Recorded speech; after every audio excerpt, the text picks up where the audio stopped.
वाह, ये तो हमारे गोलू काका का घर है। अरे हम साइड से साइड पे लगाते हैं यहाँ पे।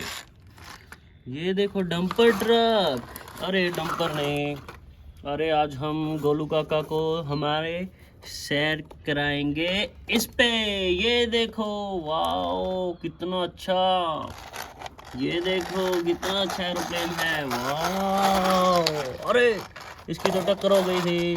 अरे इसमें, अरे ये इसे अच्छा नहीं लगा, हम इसे किसी और पे लेके चलते हैं। अरे ये देखो, अरे ये किसकी तरफ इशारा कर रहा है? बस की तरफ।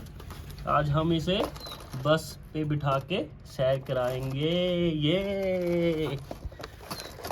देखते हैं हमें क्या मिलता है। ओ वाह, अरे इधर तो कुछ नहीं है, हमें दूसरी तरफ जाना होगा। अरे ये क्या हुआ? अरे हमारे गोलू काका की एक, देखिए ये क्या हो गया। अरे ठीक हो गया ये तो। ये चलते हैं हम यहाँ पे। ये देखो कितनी अच्छी गाड़ी, वाह कितनी अच्छी गाड़ी है। वाह, ये देखो ट्रैक्टर, वाह। और देखते हैं क्या मिलता है। अरे ये यहाँ पे एक रिक्शा भी है, इसमें बैठेगा हमारा काका। ये देखो इसमें बैठेगा।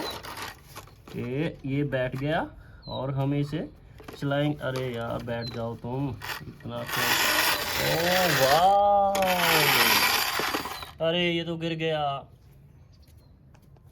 अरे ये क्या है? ये तो एरोप्लेन है, इसमें देखो बहुत सारे पैसेंजर्स हैं। वाह, अरे क्या आ गया इसके रास्ते में? ये देखो, वाह हेलीपैड। वाह वाह, ये देखो कहाँ पे पहुंच गए हम। अरे ये तो हमारे गोलू काका का घर है।